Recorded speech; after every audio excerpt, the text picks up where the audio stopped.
Olá, formandos do ensino médio, sou o professor André de Biologia. No vídeo de hoje nós vamos continuar a falar do reaproveitamento de energia através da fermentação e da respiração. Vamos lá? Como vimos no vídeo anterior, na glicólise e no ciclo de Krebs, uma molécula de glicose foi totalmente oxidada, liberando muitos elétrons e hidrogênios, que serão capturados por estruturas carregadoras de energia, o NAD e o FAD. A energia que foi retirada da glicose nos dois processos anteriores será usada na cadeia respiratória, onde terá maior produção de ATP.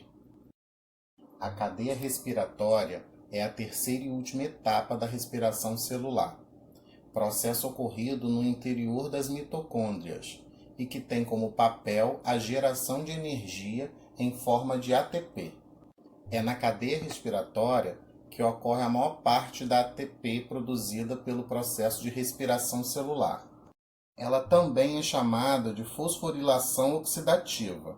O termo fosforilar é porque vai adicionar um grupo de fosfato, e o oxidativo é porque vai utilizar pela primeira vez o oxigênio. Na cadeia respiratória, 4 grandes complexos proteicos inseridos na membrana interna da mitocôndria realizam o transporte de elétrons do NADH e do FADH2 ao oxigênio, reduzindo-os ao NAD+, e FAD, respectivamente. Estes elétrons possuem grande afinidade com o gás oxigênio e, ao combinarem-se a ele, o reduz a moléculas de água ao final da reação. O gás oxigênio participa efetivamente da respiração celular nessa etapa. Assim, sua ausência implicaria na interrupção do processo. Os elétrons do NADH e do FADH2, atraídos pelo gás oxigênio, percorrem um caminho entre os complexos proteicos, liberando nesse trajeto uma grande quantidade de energia. A energia liberada pelos elétrons na passagem de uma proteína a outra da cadeia respiratória é chamada de força eletromotiva e ocasiona a passagem dos íons de hidrogênio da matriz mitocondrial para o pequeno espaço entre as membranas da mitocôndria. Altamente concentrados no espaço entre as membranas mitocondriais, estes íons de hidrogênio tendem a retornar à matriz mitocondrial, gerando um potencial de difusão denominado força promotiva. Para que consigam retornar, estes íons têm de passar por um dos complexos proteicos da cadeia respiratória, a síntese de ATP. Em outras palavras, a conversão da energia mecânica em energia química consiste na utilização da energia liberada com a entrada de íons de hidrogênio pelo complexo proteico para a produção das moléculas de ATP. Nesta reação, a energia mecânica produzida é utilizada para a inserção de um fosfato à molécula de ADP, transformando-a em ATP, em reações denominada fosforilação oxidativa.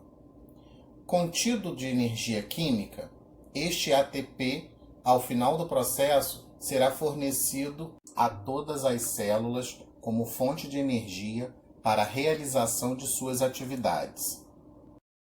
A energia liberada pelos elétrons de NADH e FADH2 em sua passagem pela cadeia respiratória rendem, teoricamente, 34 moléculas de ATP. Se estas forem somadas aos 2 ATPs formados na glicólise e aos 2 ATPs formados no ciclo de Krebs, o saldo energético final é de 38 moléculas de ATPs. Além dos carboidratos, proteínas e lipídios também são usados como fonte de energia.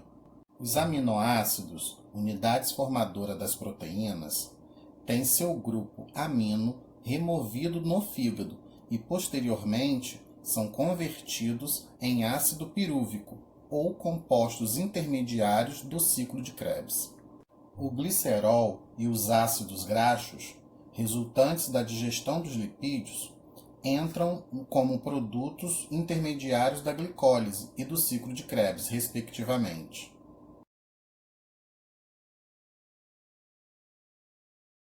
A fermentação é um processo anaeróbio de produção de energia. Ela é utilizada por fungos e bactérias que vivem em ambientes pobres de oxigênio.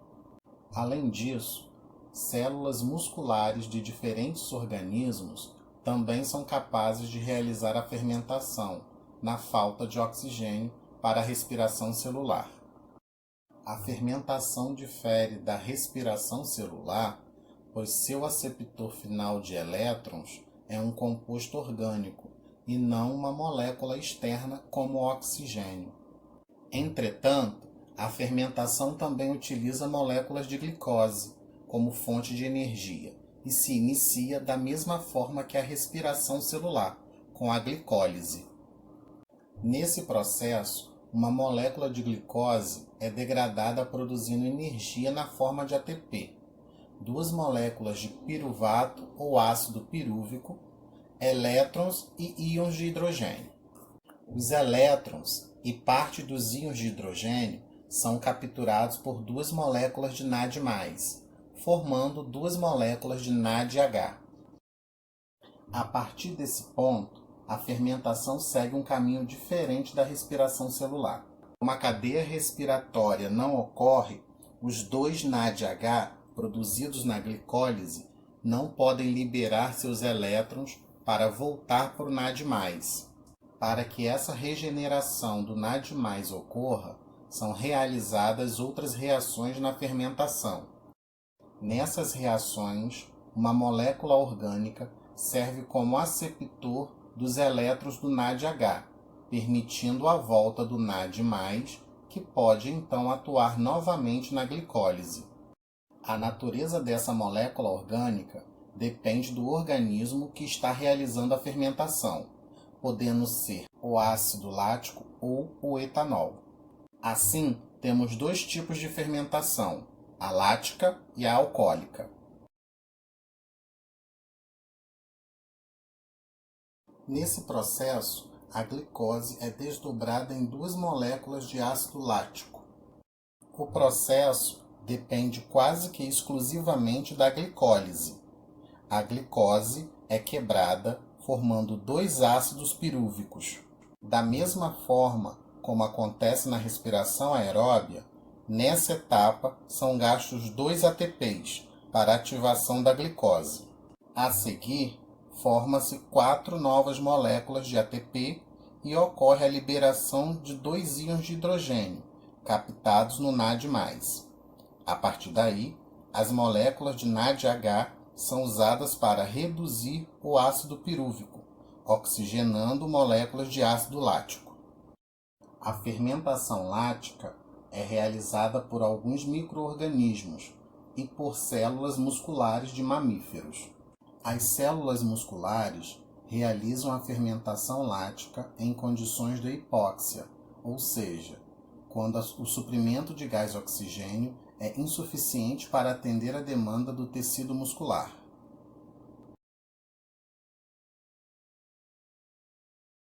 Recebe esse nome por produzir álcool etílico no final do processo. A fermentação alcoólica difere da fermentação lática a partir da formação do ácido pirúvico.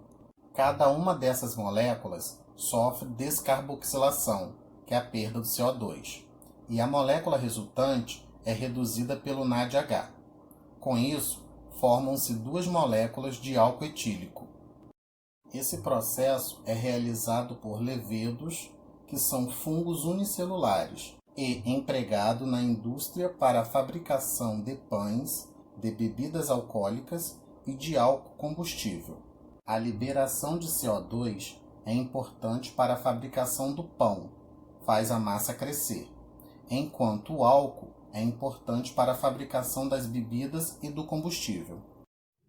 Então, formandos do ensino médio, caso tenham dúvida, me procure na plataforma digital toda segunda, terça e quarta sempre de 8 às 12. Estarei de plantão para tirar as dúvidas de vocês. Tchau!